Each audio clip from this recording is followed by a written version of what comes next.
Hey everybody, Ben here from the Bonehead podcast, and welcome to Blood Bowl Dream Team's Nurgle. So, what we're doing is we're going through every team available in Blood Bowl 2020, whether it's from the rulebook, the Teams of Legend PDF, or one of the expanded teams from the Spike magazines.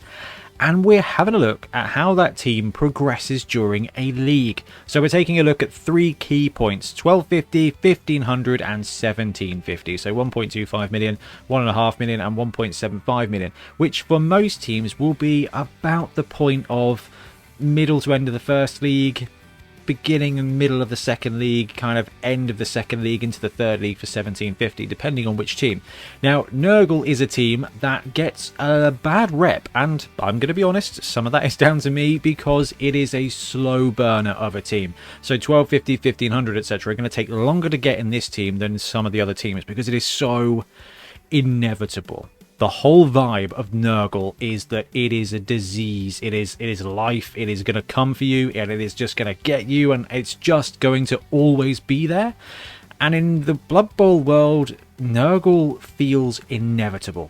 The way it plays, the way it develops, it is a slow brew, but eventually becomes unstoppable. So we're going to have a look at how this team develops at those 3 points. In my mind, what makes a kind of Nurgle dream team, what skills to give players, and in what order. So if you're planning on running Nurgle, taking the tier 2 challenge, or if you're going to be playing against Nurgle in your league, at least you're going to kind of know what to expect.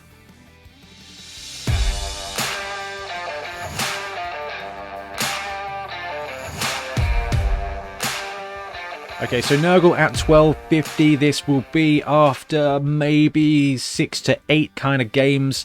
You're not looking at a huge amount of skill ups here. What you are doing is relying on a nice sized, dedicated fans to begin your league, to build up that cash, because you won't be able to afford everything that you want with Nurgle. Now, the Nurgle team at its core really relies on its positionals. You've got a lot of Ag 4+, you've got a lot of low movement, and you've got no combat skills. So it's a really tough team to start off with. What's going to develop you is saving up that cash, developing that money, scoring touchdowns whenever you can, but ultimately expanding your player base. What you want is a rot spawn. Now, that's a big guy, it's got tentacles, it's there to control the line of scrimmage. It's there to give you a 2 or 3 to 1 player ratio, with it keeping those players in place. So you put one rot spawn in contact with 2 of their players because it's strength 5, because it's got tentacles. The idea is that it just controls those players, and that helps free up the numerical superiority. Now the rot spawn, which is strength 5 big guy town, in concert with 4 strength 4 bloaters, gives Nurgle a very strong front line. The downside is that none of those guys have combat skills, so what you have to do with the Nurgle team is you're kind of rolling naked dice a lot of the time, and you need to maximize your strength, because I've said this loads of times, strength 4 is a great skill of its own. It gets better when you get block, or it gets better when you get brawler or something like that. But 2 dicing almost every other player in the game is a phenomenally good skill. And that's where the Pesticides come in. So the Pesticides are the star players of this team. They're your blitzers, they're your runners. They've got good agility, Ag 3+, they've got good movement, movement 6, they've got horns, so they can blitz at strength 4 as well. So you've got a 1 rot spawn with strength 5, you've got 4 bloaters with strength 4, and you've got Pesticides who are blitzing at strength 4 as well. Rolling naked dice, rolling good amounts of them, is the best way to get that advantage. That is your advantage with Nurgle. You're slow, but you are resilient and you are strong, and that is so great. It takes patience. It takes patience, and it takes that kind of acceptance of inevitability that Nurgle absolutely loves the idea of. Now, it's backed up with these linemen with the rotters. Now, rotters are... they're garbage. Okay, 35k, what, movement 6 dudes with Ag 4+, actually they're movement 5 I think, Ag 4+, their strength 3, their armor's not very good, they just don't do good stuff. They actually got a little bit nerfed in this edition where their agility went down, and they used to be decent Ag, they used to be Ag 3+, they were great. I've done some crazy stuff with some Nurgle rotters, in fact on Blood Bowl 2, and the clips are out there, it's actually quite entertaining. Not so much anymore, but what these guys do is they are essentially zombies. They do the same thing that zombies do, except these guys are cheaper, and every now and again they're going to spread Nurgle's plague and bring it back basically another one. You're just going to be able to free roll yourself extra linemen every now and again. Now, that's not something that you want to rely on in a game. Yeah, they are movement 5.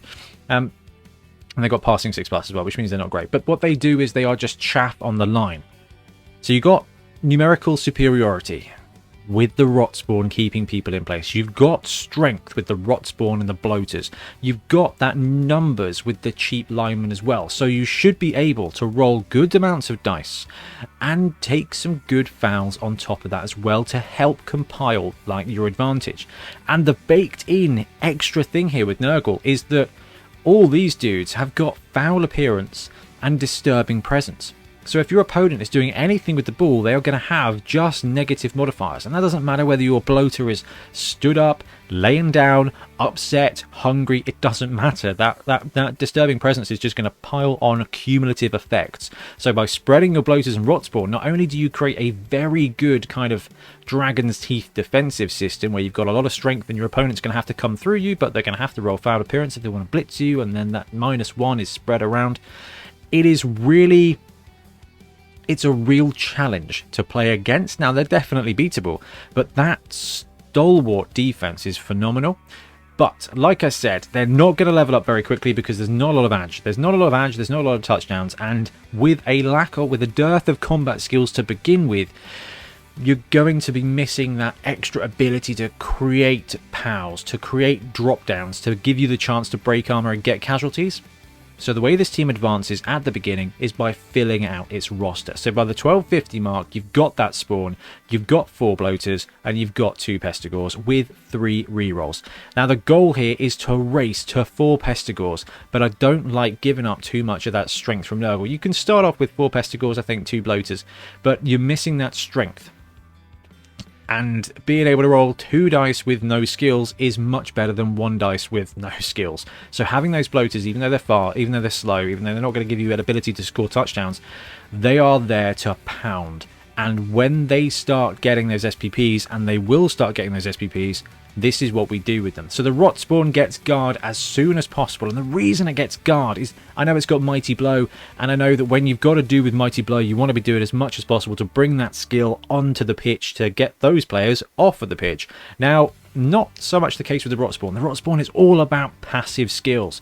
It's like a super troll. Okay, it's got tentacles, it's got foul appearance, it's got disturbing presence. This stuff works when this guy's just chilling out. It's got really stupid, so activating him risks all of that stuff being turned off. Guard, again.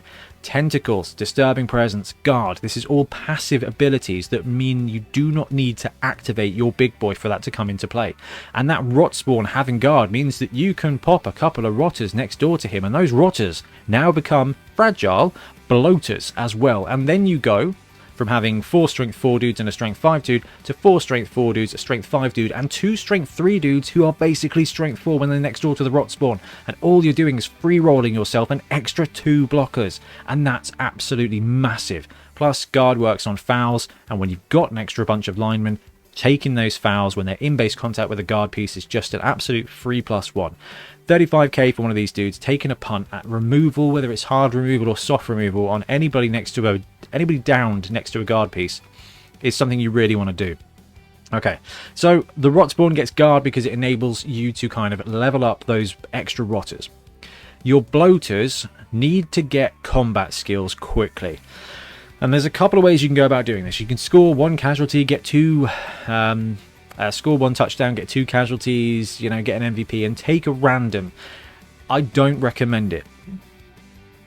Because it takes so long for these guys to get those SPPs. It's not like a Dark Elf Blitzer or Gutter Runner where you can be like, I'll just give him the ball this game and 2+, yeah, but I'm going to get a touchdown. Sweet, fantastic, at least I can level him up.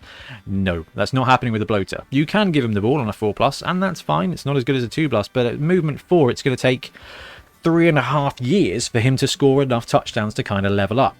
So the right thing to do is for at least a couple of them is to just wait. That's what Nurgle does. They position, they wait for you to come to them, and then they use that strength to win. You wait. You you save up those SPPs and you take block on at least the first 2 bloaters.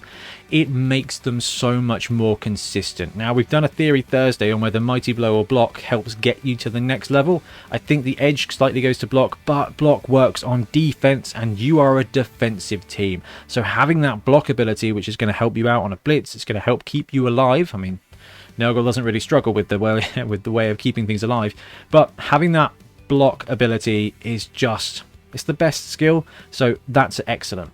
Now, when it comes to the Pestigores, you will start off, you'll get a couple, you'll work your way up to 4, but when they start getting skills, this is the really interesting thing, because those are your everyman. Now, when it comes to combat ability, you've got 4 bloaters, you've got a rot spawn who is going to help enable some of your cheeky little linemen to be stronger. That gives you 6 strength 4 pieces on the line. You've got combat wrapped up. I really do like a Sure Hands Pestigore. I know that Sure Hands feels like a bit of a wasted skill. You can take block, that's great, and make yourself a proper movement 6 blitzer.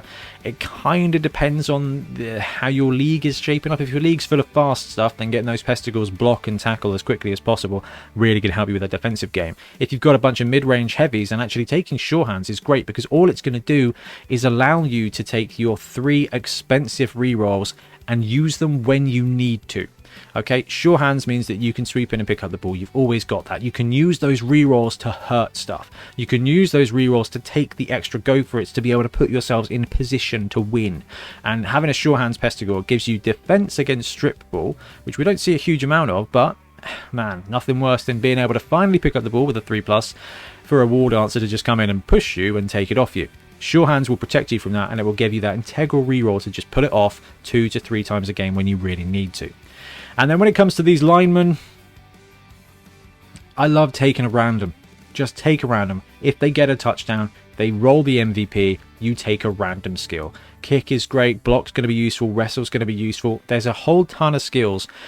Bend and shadowing are the only things that are quite bad, but when you're taking a random general, it's only 10k, and this team is not rocketing up the scales when it comes to team value. But this is kind of where you'll be after the first 6 to 10 games with Nurgle. And then it gets really good. So at 1500 mark, you kind of worked your way up, you've built out your roster, and your players are starting to pound and pile up those SPPs and become what you want them to be. Nurgle is a slow burn team, but after 2 seasons, you will be well placed to be a horrible opponent, and that's where it kind of fits in. So the Rot Spawn, you've got Guard already, and the other great passive skill out there is Prehensile Tail, and this is where you get the advantage. So if you've watched any of our formations videos, you'll know that on defense, the best thing to do is to deploy as much off the line back and put 3 dudes together to minimize the amount of blocks. If your opponent does that against you, you're a bashy team, they're probably going to deploy in an anchor formation. 1 Rot Spawn on that line of scrimmage will take up 3 guys, and if that Rot Spawn has got Guard and has got Prehensile Tail and Tackle, they are going to have to roll well to get away from Tackle, and then they're going to be dodging away at -1 as well. It's basically soft removal. Okay, this is the pacifism card of Blood Bowl. That Rot Spawn doesn't need to do stuff, because it's just going to force your opponent to roll dice, and if they beat that tentacles and then they're -1, Prehensile Tail gives elf coaches do not like taking a 3+ dodge. Okay, 2+ dodge is free. Okay, I'll dodge away, dodge away, dodge away. When it comes to, ooh, these 3 elves are all dodging away on 3+s now. This is going to cost me 1 to 2 rerolls to just free these guys up. They may not do it. And if they do it, they may well fail. And then that Prehensile Tail with Tackle, with those skills, has just given you an extra turn. And that's so important. And you don't even need to activate the Rot Spawn. So that is phenomenal. It's a great little combination. And watch out for it if you're playing against Nurgle, because it will catch you. Prehensile Tail is a brilliant skill, and I think it's sneaky underrated. So when your bloaters are leveling up, okay, we've got those 2 guys who had block, you get a 3rd one and you give him block, because block is great. Now what you can do, you can flex out a little bit when it comes to your league. These guys are not the guys getting tackled, they're not chasing stuff down.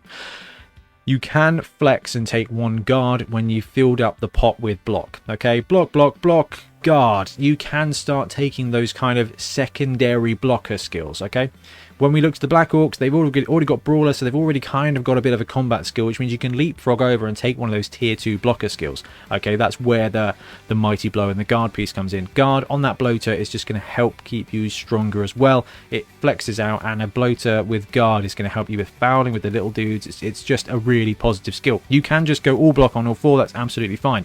But when you start getting to the point where you've got a second skill here, so these 2 bloaters, this is where it gets really cool. Once you've got a strength 4 block, dude, strength 4 block is great. You can't buy one because it's that good. You have to earn it, okay? Brawler is as close as we get to a blocker that comes with block. Dwarves don't count because they're strength 3. They're just well-armored humans. Sorry, that's offensive to humans. So when it comes to those bloaters, then you can start using the cool skills, right? Claw, Mighty Blow, they don't stack like they used to, but they are still great. And this is where you start looking up and gauging where your league is. Because if you've got those high armored pieces, you can start taking Claw. And that basically gives you Mighty Blow +2. So if you've got a lot of Chaos, Black Orcs, you know, if you're playing in a heavy league, Claw gives you Mighty Blow +2 against armor, essentially, because you're busting it on a roll of an 8+ instead of a 10+. That is massive, alright? You've already got block, you're going to punch a dude, he's going to go down, you're going to roll those dice, and you are looking at 8+. If you're in a lighter league, then actually Mighty Blow, then you start breaking armor on those pesky linemen who are armor 8+, okay, Skaven, Wood Elves, stuff like that, starts becoming a 7+. That's like a 56% chance of breaking that armor every time you punch a dude to the ground. And you've got all that strength, you're going to be punching a lot of dudes down. So Mighty Blow is good for medium to light, Claw is good for heavy leagues. You should have a couple of Claw pieces on the Nurgle team anyway, because they have the ability to take them, and there's going to be some cases where your heavies, you're going to go toe-to-toe with a heavy. You've got a couple of Guard pieces, you've got a strength 4 block bloater with Claw. That dude is going to take out the big guy, and that is a huge TV swing. Then you've got the Pestigors, and by now we kind of flexed out to 4. This is where we want to be. We want to build our roster to make the most and build those Pestigors in different ways. The Sure Hands guy takes block. We talked about this. You can just take block, but I like Sure Hands. It frees up your rerolls to do other stuff. And there's just something about Nurgle that means that even if you were rolling a 3+ to pick up the ball, it's not going to work, and you're going to spend 2 turns picking up the ball with a Pestigor, and I'd rather burn Sure Hands both times than 2 of my 3 rerolls. Okay, that means that you have to play super tight the rest of the time, and you're going to have to push it with Nurgle. You're going to have to take bad blocks because you don't have skills, and you're going to have to go for it because you are not fast. So having Sure Hands does help with that. So he becomes your primary ball carrier, your runner. Then you start building blitzers because you are running around at strength 4 on the blitz, and these guys are great. So block and tackle. Again, you read your league. When it comes to this, if you're playing in an environment where there's a lot of fast, both of these guys get tackled, right? Because they are going to be your sweepers, they are going to be back, they are going to deploy them wide, and they are going to be able to target and take out with 2 dice, hitting a tackle. Massive impact there. If you're in a heavier league, actually taking that block is going to help keep them alive, and it's going to help push you over the edge. It means you're going to be kind of on even footing, but you have that horns element, which is just going to be really good for you. So you build up your Pestigors in that regard. Linemen, again, take a couple of cheeky randoms. We want kick, and when you get a team of a couple of block rotters, if you can get block rotters, then you put them there, and their job is to guard that rot spawn. They become strength 4 blockers next to that rot spawn, and that is massive. And the kind of end game for Nurgle is fact. Okay, the rot spawn doesn't need to change. Okay, you've got those skills, it's brilliant. There's a bunch of other stuff that works great with the rot spawn, but you don't need it to, and quite frankly, it's going to take a while for you to get that many SPP. Already, that dude's sitting at what, 6, 8, 14 SPP, that's 7 casualties, and that's going to take a little while for that dude to get that far. Okay, these bloaters, they're starting to fill out now, and we've got a good mix of skills. We've got 2 with block, claw, and mighty blow. So regardless of whether that is a heavy league or a medium or a light league now, you've got both skills, and that claw is going to be able to, so you're playing up against a dwarf team, you're 2 dicing them, you've got block, they've got block, they go down with a natural power because 2 dice, it's a good odds to knock a dude down. You break their armor on an 8+, and then they're gone from the pitch on a 7+, and then you start thinking, well, that's pretty good. Every time I knock a dude down, that's like a 25% chance of them just gone. And then you're looking at your team and going, I've got 4 of these guys, and that means every turn I'm going to remove a dwarf. kind of. All right, it's not that good, but Claw Mighty Blow gives you a great combo. And you want to flex some guard in there, so you kind of want 2 of those guys with Claw and Mighty Blow to be your main removal pieces, and 2 of those guys to be your guard pieces to help enable the rotters, and just make sure that your Strength 4 block dudes can always roll 2 dice. Strength 4 block with a guard piece is going to give you 2 dice against basically everything except ogres. You want that dice advantage. That's what you have to do all the time with Nurgle. It's not very exciting, but that is going to be this horrible pillar. Okay, Rot Spawn, ton of strength, guard, keeps people trapped. 4 individually brutal pieces that you can't even punch unless you roll a 2+ before you do it. And then they punch back way harder. This is where it starts getting brilliant. Now, it's going to take a while to get to these SPP, but you've got regeneration, so you should be able to just wait for this to happen. The inevitability of Pop and Nurgle. Right, then we got these Pestigores. So the Sure Hands block guy, who is your primary ball carrier, gets extra arms. That means you're picking up on a 2+, you're catching the ball on a 2+. That gives you a ton of flexibility. That he becomes your primary ball carrier. You got a block guard piece, you got a tackle piece as well. And this is where you kind of can kit the Pestigores out exactly how you want them in the league. So the way I've built it here, you've got this primary ball carrier who has got block, but his job is to carry the ball. You've got a block guard piece and a block frenzy piece. Those can work brilliantly together. You've also got a tackle wrestle 2 heads piece. Now, what we're trying to do here is allow your block frenzy piece and your block guard piece to support each other if you need to, or to position to support somebody else. So the block guard guy, if you can't get the blitz in, maybe you've got a rotter next door to a dude. He runs in, that block guard gives that dude strength 4. He can then take a 2-die block, and you can just take these opportunities and maximize them. And it also means the block frenzy guy has got a mobile support. Movement 6 gives you pretty good coverage, and you can therefore swing that block guard round into base contact, blitz with the strength and with the strength 4 blitz from that Pestigore with block and frenzy. You're basically 2-dicing everything short of a big guy twice. Okay, it's a 4-die frenzy block with block. That's going to take out most players.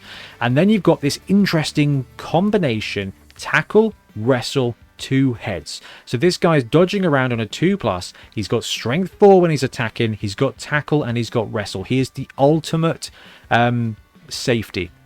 Okay, that 2 heads is not there to dive into tackle zones, but you can do it.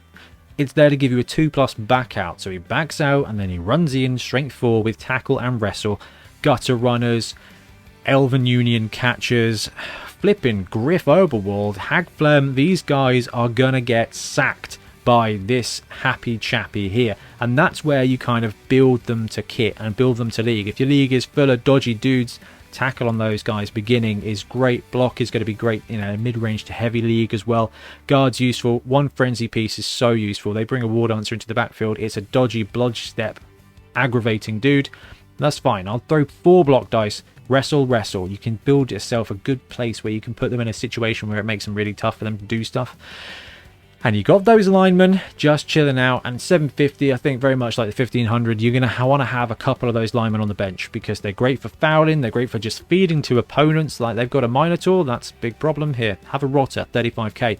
And then the cool thing is every now and again they're going to score a touchdown. You roll a random, if you like it, you keep them. If not, you just feed them to the enemy until they die. Ultimately, what we're looking for here is a couple of those Rotters with block for 35k plus 10k for a random. That's 45k. Like I said, you chuck those guys next to your Rot Spawn, next to your Bloater with guard, they're a 45k strength 4 blocker, and that's where Nurgle kind of gets this advantage. You have to build this way of working together with your players, and it's all about reacting to your opponent and just giving them as horrible rolls as possible. Nurgle are a challenge to build and play, and they are a challenge to play against. Nurgle's never an easy match. You can win, but you can always lose, and it's a really interesting one. Nurgle, over the course of a while, become really beastie, and when Blood Bowl 3 lands, Nurgle are going to be one of those teams that is massively benefited by having online play. You know, let's be reasonable. Best case scenario, you get a game in every week. Okay, that's pretty cool. 4 games a month. That's wicked. By month 3, your team's looking 1250. This is quite cool. Tabletop, you can do that in a week.